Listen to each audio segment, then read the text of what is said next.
Okay, let us begin our Metta meditation first. May all beings be happy and secure.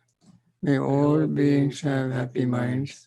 Whatever living beings there may be, without exception, weak or strong, long, large, medium, short, subtle or gross, visible or invisible, living near or far, born or coming to birth. May all beings have happy minds. Let no one deceive another, nor despise anyone anywhere. Neither from anger nor ill will should anyone wish harm to another. As a mother would risk her own life to protect her only child, even so towards all living beings, one should cultivate a boundless heart. One should cultivate for all the world a heart of boundless loving friendliness, above, below, and all around, unobstructed, without hate or resentment, whether standing, walking, sitting, lying down, or whenever awake. One should develop this mindfulness. This is called divinely doing here, not falling into erroneous views, but virtuous and endowed with vision, removing desires for sensual pleasures. One comes never again to birth in the womb. With this metta thought in mind, let us begin our practice. You remember our daily instructions on meditation. We pay total undivided attention to our breath without using words or concepts. As we pay attention to the breath, we notice the breath touching the rims of our nostrils and moving in, expanding our lungs area, abdominal area. As we breathe out, we notice contraction of abdominal area and then lungs area and finally breath leaving the nostrils.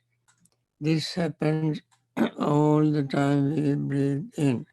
As we breathe out, we notice the lower abdomen contracting, chest area contracting, and the breath leaving the nostrils.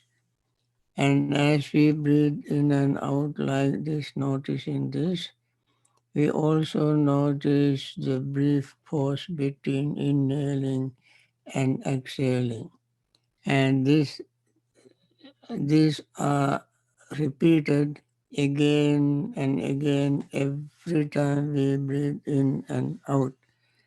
No any mystery in it. This is the reality that we experience. And then we feel the breath. We feel, then we perceive the breath. We are paying attention to breath and we are conscious or aware of the breath. As we breathe in, all this, the breath, the feeling, perceptions, attention, and consciousness change. When we breathe out, they change again. So every time we breathe in and out, feeling, perception, thought, and consciousness change. And this also happens very naturally. Although this happens always until we pay total attention to our breath, we don't notice them.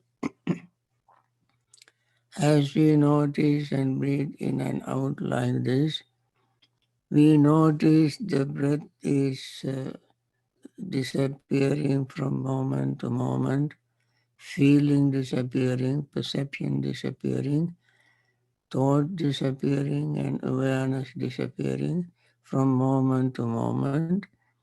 And then there arises a moment in our mind to accept this reality of change and letting go when they go away. And then our desire to hold on to anything fades away along with the change. And then we notice if there is any resistance, dislike, resentment in the mind also fades away because there is no way to control all this. They happen very naturally.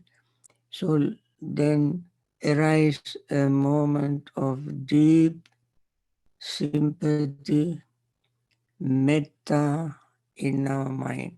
That is the feeling of metta. I mentioned several times metta development has three steps: verbalizing, conceptualizing, and feeling. This is the feeling level. And then we notice and we are aware of the fact that there are many suffering beings. When we know and see suffering beings, our heart melts and compassion arises in our mind. Then our sleepiness and drowsiness fade away, our restlessness and worry fade away, and doubt fades away because we see the reality and we become calm and relaxed and mindful. When we are the body is our bodies are calm, relaxed and peaceful. The breath becomes calm, relaxed and peaceful.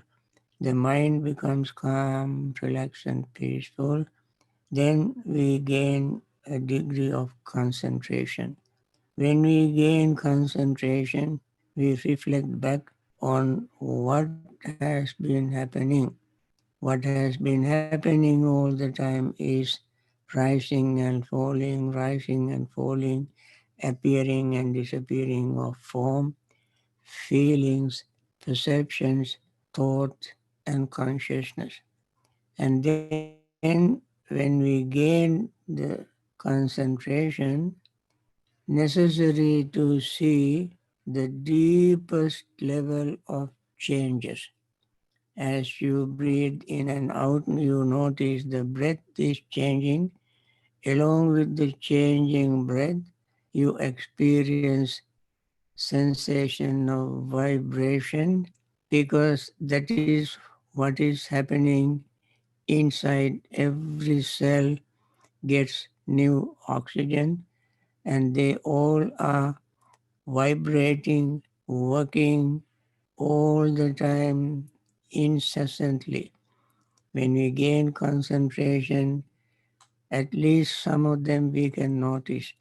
We notice words appearing and disappearing, sentences appearing and disappearing, emotions appearing and disappearing. So many things appear and disappear at a very high speed that we otherwise cannot notice except only when we gain deep concentration.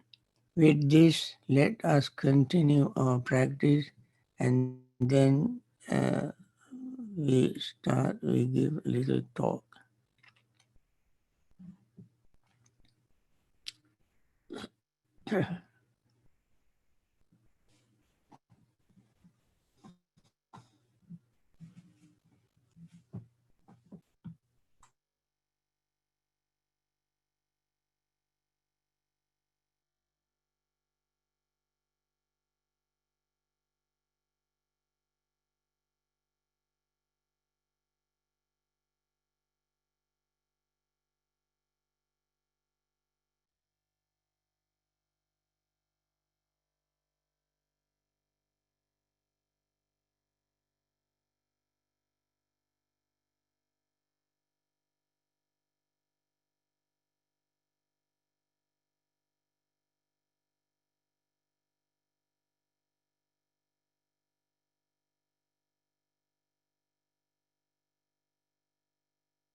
Dukkha patta nidukkha bhaya patta nibhaya soka patta nisoka hontu sabbe pipanino.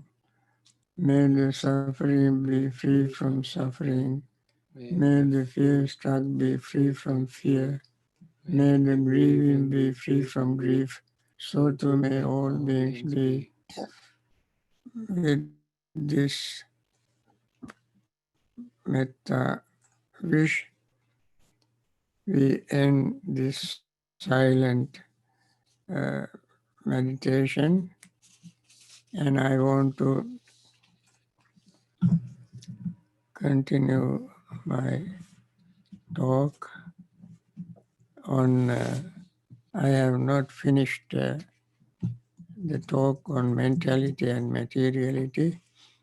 It is mentality, materiality, and consciousness. And then we were talking about contact. Contact is one of the mentality factors. Yesterday I gave 6 similes from Indriya Bhavana Sutta, Majjhima Nikaya, last sutta, number 152. In that series of similes, I mentioned we remains mindful, paying mindful attention or yoniso manasikara. Yoni is the root, beginning, cause. From the root we reflect. Manasi means in the mind, kara means doing, manasikara means mental work, yoni from the root. As we pay attention to our experiences, we feel the contact. Along with from the contact, depending on contact, pleasant, unpleasant, or neutral feeling arise. The mindful meditator is so mindful to see the root of beginning of feeling, that is the contact. If the feeling happens to be pleasant, that is gross. If the feeling happens to be uh, unpleasant or painful, that also is gross. But the feeling of neutrality or equanimity is soft, gentle, and the mindful meditator rapidly returns to equanimity, letting go of pleasant gross feeling, unpleasant gross feeling as quickly as he blinks his eyes, and return to equanimous feeling or equanimity. Similarly, when he hears an object or sound, he immediately returns to equanimity. Smell, taste, touch, and mind object. He is so mindful and seeing this reality, immediately he returns to equanimity. That is what he does with mindfulness. You have to be mindful to notice the contact. Contact is the combination of 3. You have heard in many places senses, sensory objects, consciousness. These are the three. When these come together, contact arises. So contact depends on these three. And these three are the senses, sensory object, and consciousness. So he, as soon as he sees experience contact, he becomes fully aware of the contact disappears as it appears. Feeling disappears as it appears. Consciousness disappears as it appears. It happens so quickly that he is only when he is fully aware or practice mindful reflection. We use the word mindful reflection for Pali word yoniso manasikara. That is seeing the contact, feeling and so forth from their very root, from the very beginning. If the contact is with present object, pleasantness arises, underlying tendency is greed. If the contact with unpleasant feeling, unpleasant object, then uh, resentment or disappointment arises. The underlying tendency is disappointment or anger or hatred. If the contact happens to be unclear, then there is underlying tendency of confusion. But when he is mindful, underlying tendency instead of confusion, underlying tendency in neutral feeling is equanimity. So he developed equanimity towards all these things. So in order to notice this, he has to pay attention exactly to notice exactly as something begins. Normally we don't see that. So Buddha said, those afflicted by contact follows along with the stream of existence, have entered upon a, a deviant path or destructive path, the destruction of fetters far from that person, the one who carried away with the contact without knowing the combination, he will be afflicted by contact. Contact becomes an obsessive experience for the one who does not pay mindful attention or yoniso manasikara sati sampajanya to his attention. Then that person will be far from overcoming fetters because contact triggers feeling, perceptions, and so on.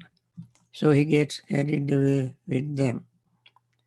Then Buddha said, but those who have fully understood contact, who, having known it, delight in peace, by breaking through contact, hungerless are fully quenched, all the hunger, thirst quenched. So, depending on contact, feeling arises. Depending on feeling, craving arises. Now you can see this chain or activities taking place in your mind when you pay total mindful attention. There is a very interesting discourse in Sutta Nipata. That discourse explain 16 ways of cultivating mindfulness. And just like in Majjhima Nikaya, Sammaditthi Sutta, Venerable Sariputta explained Sammaditthi right view in 16 ways. Similarly,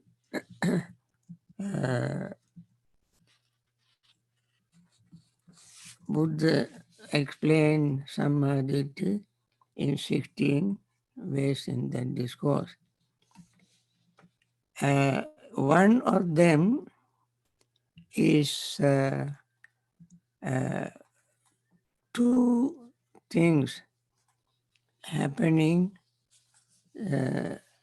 simultaneously. That is senses and senses and sensory objects coming together for consciousness to arise.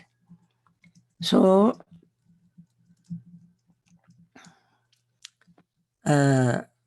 Buddha in that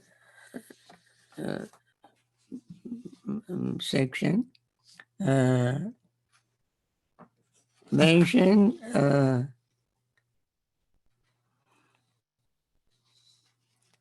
mindful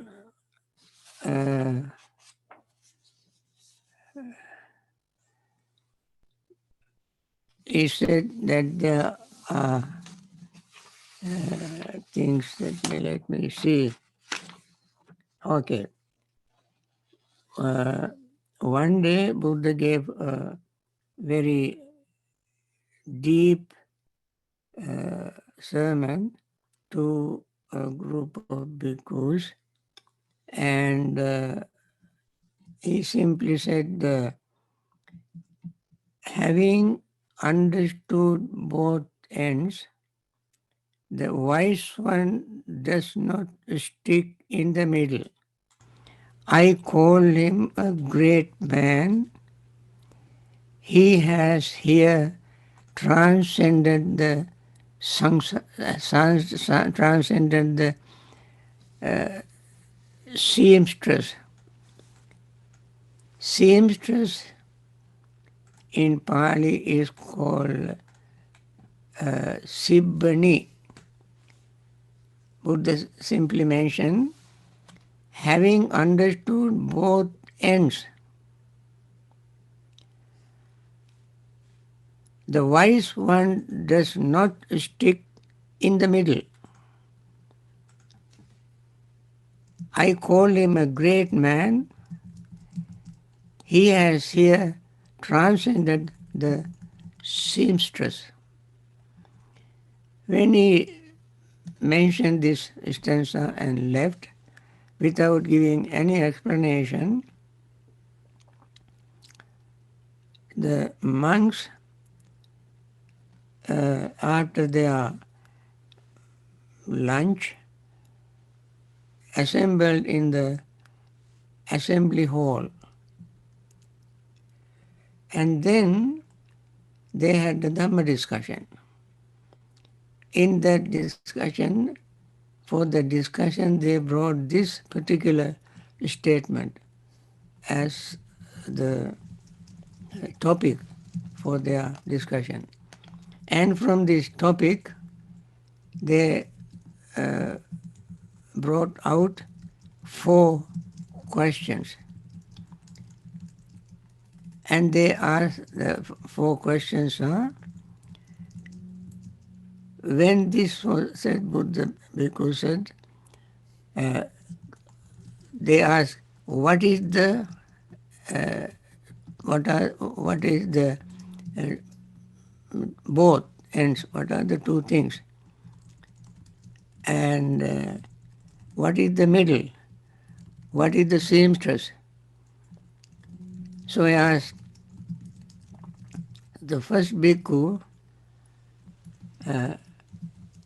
The four questions: what is one end, what is the other end, what is the middle, what is the seamstress. Then 6 monks presented their views, their understanding. First monk said the one end is contact, other end is the arising of contact, third end is cessation of contact, seamstress is craving. Because craving shows one to the production of this or that state of existence.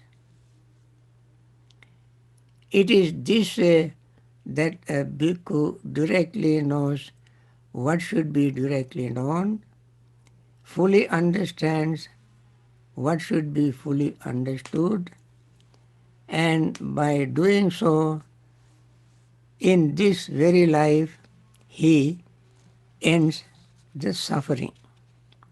Now, let me spend a few minutes on this one particular thing.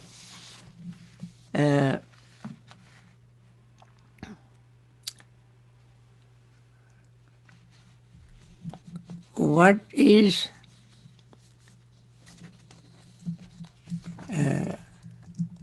the thing that we directly should know, and what is the thing that one should be fully understood, and what should be he would do to make the end of suffering. So, what should be directly known? Serenity and insight. These two should be directly known. Serenity is samatha, insight is vipassana. These two should be directly known. Not indirectly, not from books, not from teachers, but from one's own personal experience. Pacchattam veditabha vinyohi. Wise individual, this truth should be known by, understood or realized by every wise individual. Pacchattam veditabha, quality of the Dhamma. What is the serenity and insight? And the things directly should be developed are the things that the Noble Eightfold Path should be directly developed. And the true knowledge and deliverance should be realized. True knowledge and deliverance is knowledge and what you call liberation, vimutti. Vimutti. And these should be directly realized. The five aggregates, in fact, the five aggregates affected by clinging, the material form aggregate, feeling aggregate, and so forth, these five aggregates should be fully understood. The contact conduct is one end, the cessation of arising of contact is another end, cessation of contact is another end, and the seamstress is the desire. Now, if we have mindful reflection, we can see how the seamstress join both ends, the arising and the contact and its arising, and ignoring the middle. What is the contact is one end, arising of the one end is another end. What is the middle? Cessation of contact. The seamstress bind this beginning, the contact and its arising, binding together and forgetting the middle. Therefore, we have clinging, craving. Then the second monk said, the first monk said, contact is one end, arising of contact is another end, the cessation of contact is another end, and the seamstress is the desire, or that is the work of desire. Why is that? Desire has yayang tanna pono bhavika nandi raga sahagata. This desire, yayang tanna, this craving, pono bhavika, repeating, nandi raga sahagata, it has delight and clinging. Nandi is delight, raga means holding, clinging, gluing to something. And therefore, the seamstress, when seamstress arises, the ignorance also arises to make us forget the middle, that is cessation. Then the second monk said, when this was said, the second monk said, the past is one end, future is the second end, the present is the middle, and the craving is the seamstress. Why? Because craving shows one to the production of this birth and this existence. Now, the Buddha's advice is forget the past, don't ponder over the future, and even the present, you should be mindful to see how quickly the present is changing.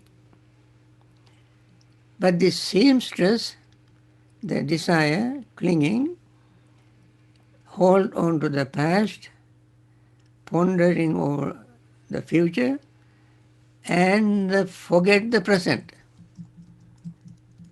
That is the seamstress job. That means desire does not want to see directly and clearly what is happening now. We remember the past and keep thinking of the past. All sort of things that we have done in the past, we have said in the past, we have smelled in the past, we have heard in the past, and we have touched in the past, and we have thought in the past. We keep thinking of that. And then immediately we jump to the future. Just like, remember in Sabbasa Sutta, Sutta number 2, Majjhima Nikaya, this is unmindful reflection. And they are very fond of ayoniso manasikara. We call it unmindful reflection or unwise reflection. We are very good in thinking of the past and planning for the future. But we forget what is happening now. That is why in meditation we suggest always to pay mindful attention to the present. In you remember in Satipatthana Sutta, when we breathe in and breathe out, in even in the Anapanasati Sutta and so forth, Buddha said, Parimukhaṃ sating upattapetva. Sating upattapetva means bringing mindfulness to the parimukha, means the present moment. Parimukha also is used for in front. So translate the word parimukha, in front. You cannot, some people take it so literally, they even hang a crystal or something in front of them, like a carrot in front of the horse. That is not what the Buddha meant. Parimukha means the present moment. So, pay your mindful reflection or mindful attention to the present moment. The present moment is a fleeting moment. Present moment does not exist, it keeps moving, changing, fluxing all the time. It is changing. So what the seamstress job is to forget the present and join the past and the future together. And that is why whenever we think of our life, we either live the past or ponder over the future. And what is happening now, we totally forget. We even don't know what is happening now. Anytime you look at your mind very mindfully, this is what is happening. So,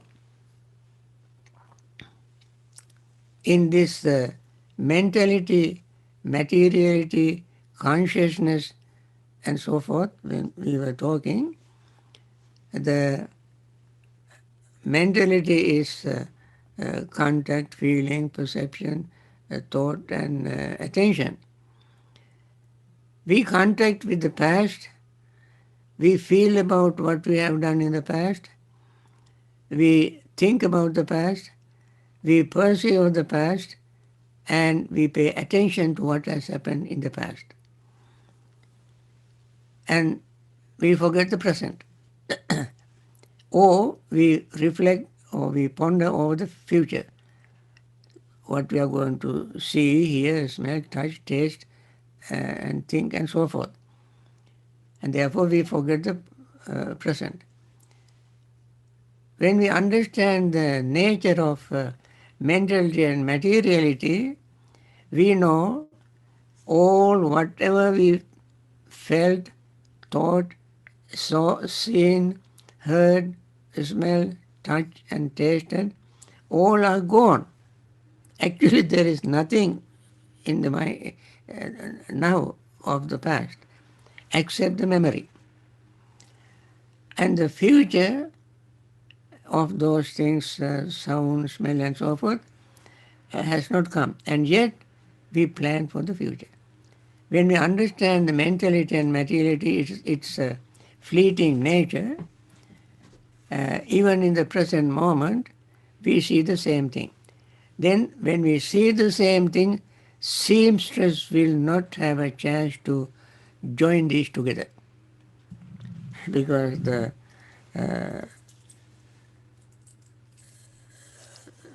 because it is what has happened in the past, is happening now, will happen in future. And talking about this, I think yesterday I mentioned one of our bhikkhunis passed away day before yesterday, and yesterday was, I think, the funeral. Today we heard another monk who was our friend, and he lived in Penang. His name is Gunaratana. He was in charge of the Penang Buddhist temple. He passed away on the 27th. That is, I think, today. He passed away, and we want to dedicate our merits of practicing meditation, listening to Dhamma Talk. We want to share this merit with him and wish him peace, happiness, and liberation from samsara. Along with this, we also want to wish all those who are suffering, including his relatives and friends, and others who are suffering from COVID-19, and those who have met with their death due to COVID-19, and their friends and relatives are still mourning, and we want them to be free from that grief. We want to wish all those who are helping them in many ways, like doctors, nurses, and so on. They dedicate their life, even at the risk of their own security and safety.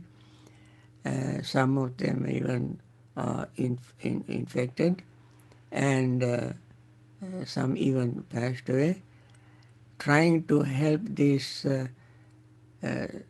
patients.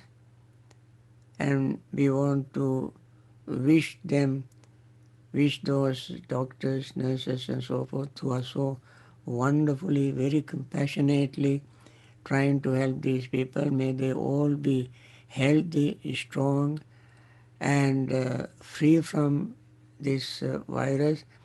May they have courage, understanding, determination, patience, and compassion as they normally have.